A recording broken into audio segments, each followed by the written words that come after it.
Okay. So the neck it's about a third. What I mean by it's about, remember I said the chin to nose, it's a third, nose to the eyebrow is a third, and then the eyebrow to the hairline. So the neck itself is third. So this distance lines out to the nose. Obviously, it doesn't depend on where your eye level is. You know, if you lower, it will be closer. Maybe just, if you straight on, might be a little bit further. And again, if you draw women's, we want to stylize. You want to stylize drawing. So my figures go back to the basic proportion equivalent to the head. A normal figure like us is about 7.5 heads. Okay. If you're an NBA player, maybe you have about 8 heads. And if you are if you look at Michelangelo's sculpture, some of them, they go up to 12 heads. Those are kids really elongated, really stylized. And I always tell my students, if you want to screw up your proportions, make your figure too long or too tall. Okay, if you want to screw up your pose, the pose of the drawing, make the pose more dynamic, twist it more, or get that stretch and pinch more. If you want to screw up your line weight, make the line too thin rather than too thick. A lot of times you make a line too thick, we can misunderstood how that's a shadow instead of contour lines. Okay, so those things you want to keep in mind. And then usually, if you want to draw a woman's longer neckline, looks more prettier. So maybe for women, you draw the neck a little bit longer. Okay, so for male, the width of the neck is about the width of the face.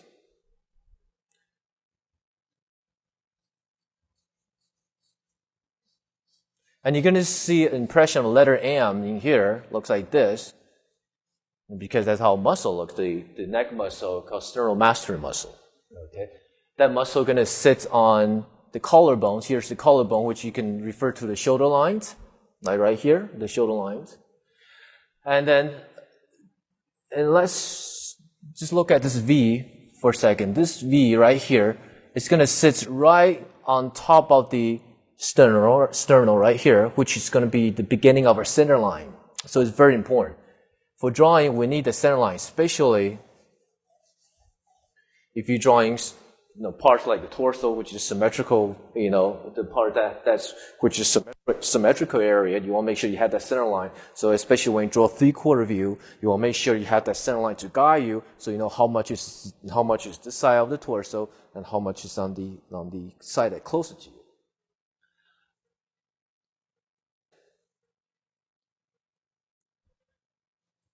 So make sure when you draw the neck at the front view, make sure the neck has to touch the collarbone right here. Don't just do this. I sometimes see students just do this. Make sure pass through and touch that collarbone. What's that in the back? It's the muscle called trapezius muscle. It's a triangle muscle behind your neck, which is going to come out right here like this. Depends. If you're very masculine, it can be higher. If you're a normal, person, it can be a little bit lower. I'm going to make it slightly lower right here.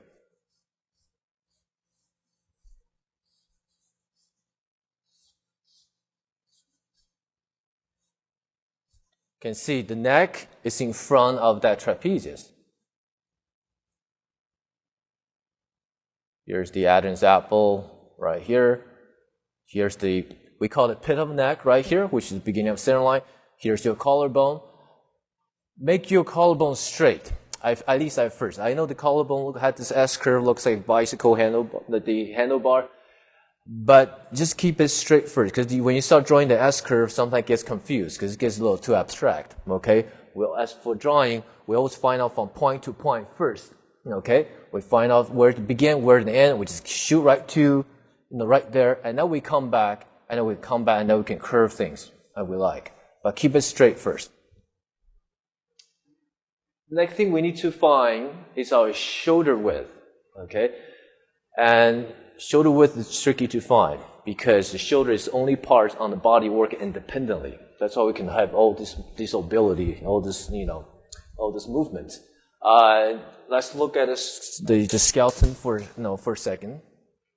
Okay, and you can see the most important part on the skeleton is the spinal cord, because everything else is basically pretty much it kind of sits on the spinal cord. It's like the column for the house. the three largest parts on the skeletons is the head, rib cage, and the pelvis. Okay, as you can see, the head connects onto the spinal cord, so is the rib cage, so is the pelvis. The leg is connecting to the socket of the pelvis. So even though we have this mobility, we have pretty good mobility for the leg, but again, it's this ball joint joined to the socket. But if we look at how the arm, the humerus, how it fits onto our scapula, our shoulder blade, if you look at it, it does also like how leg joins, but it joins to the socket of the shoulder blade. Okay, but the shoulder blade does not fix onto the rib cage like this. It actually sits on the muscles. The muscle, which is called serratus anterior muscle, the muscle sits between the shoulder blade and the back of the rib cage. That's why we can glide. That's why the shoulder blade can go up and down, forward and backward. And when the shoulder move, think about, you see how the collarbones is joined to the shoulder blade? We call this shoulder girdle. You see, and when arm moves, this whole shoulder joint, whole shoulder girdle move along with it. That's why it gets a little complicated to find that the exact shoulder width, okay? But a lot of times, if you don't get the shoulder width right, probably what happens is you're going to probably screw out the width for the torso, and everything else is going to screw up. Okay, so the way I figure out, and then it works more for male, less for females, okay? The easiest way, just take the width of your head, and then just move over to the side, okay? Suppose what you need to do, you need to take your whole head, forehead, and move down to your collarbones, and turn over to the side. But to me, that's a lot of work, And then so what I'll do is, I'll just put the head and turn over to the side. And if you can see, it has this caliber things right here. If I put it right here, again, here's this called the zygomatic arch, which is the cheekbone, the widest part on the face in the front view. And you can see, if I take that, okay, and then and then if I move that over to the side like this is not that much, off. Here's the humerus, okay, and then so if we do a male, pretty fit male, like I said, this works pretty good. What are you gonna hit? It's gonna hit about where the outside of the deltoid, okay, not necessarily at the humeral head. So if today I'm gonna draw a female body, or I just shrink down a little bit. Okay, but like I said, it could work. So I just take a cheek to cheek. Okay, I just move that over and move that distance to the side like this. And it could give you pretty good, give you the width of a shoulder.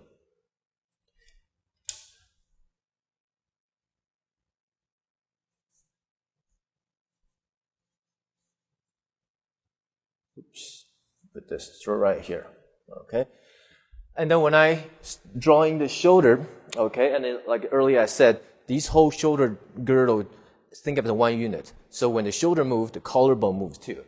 So what I'll do is I'll take this collarbone right here, and do it with the blue line, right? I take that shoulder girdle, and then I'll think of the shoulder as a corner. I just draw a line straight out like this. Okay, so I take this line right here and then draw a line out like that. So what happens is if the arm move up, I just imagine this line also raise up at the same time, so you can see how the relationships. But the problem is the model is not just going to standing perfectly straight, like this. The model is going to do all sort of pose. As soon as the model doing this, just a little movement of the shoulder, it's going to be different. That's going to be different, and especially when the arm goes out, that's going to be different. Okay, so what we're going to do? The other way I used to find the shoulder width, and I use this technique a lot, is I'm looking for a triangle relationships. Okay, that works very, very well for drawings. Okay, for all the artists, I think this works really well. I look at mark from the top of the head, I plug the triangles like this. Okay, and then matter of fact, it works for not just for front view, it works for 3/4 view too. Long as you have that center line. So you have a center line, I can still use that center line and to find out where the triangle is, just in perspective. So again, if you have 2 points, long as you have the center line, I can still plug that triangle. Okay? So what happened is, even though if I put my shoulder in like this, you're still going to see a triangle. Okay? So, and then, matter of fact, you're going to see a lot of triangle relationships throughout throughout the figure. We only done head, but within the head we already have few. Look, we have eyes to the nose, that's a triangle. Nose to the corner of the lips, that's a triangle, right? The ear to the chin, that's a triangle. The neck is a triangle, trapeze is a triangle, right? So we can go all the way down to nipple, to the belly button is a triangle. Belly button to the iliac crest is a triangle. Iliac crest to the crotch is a triangle, right? The negative space is a triangle. My silhouette is a triangle. It's a very, very powerful tool. Plus, if you look at the triangle,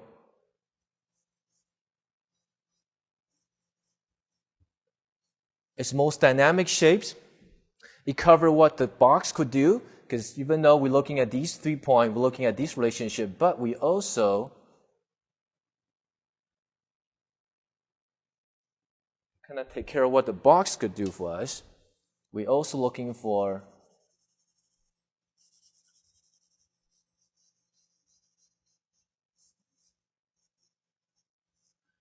a relationship like the box, which are most symmetrical shapes.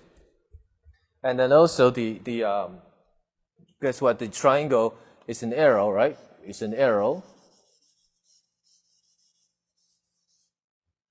Which arrow give us directions. We want eyes to flow on your figure. When you draw, you want to make sure the viewer are floating within your drawings. You don't want the viewer to just stuck in one area, and that arrow will also help you to do that. So triangle, it's a great method to help define, you see how what I did there from the belly, it can also plug a triangle right to where you're going to canter. So, and then the other is both techniques fail, okay? If the one head doesn't work, if the triangle doesn't work because the model doing this, okay? And then just look at the negative space. This is all I can tell. Look at negative space. And also look at collarbones. When the arm raises up, the collarbone is also gonna rise up, okay?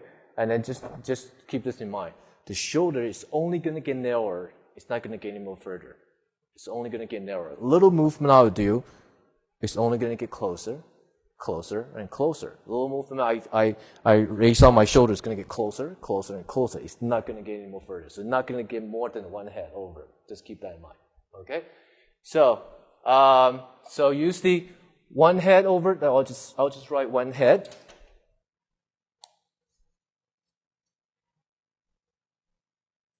Okay, you can use the one head. You can use the triangle, use the negative space, or use all three. Okay, or looking for the collarbone.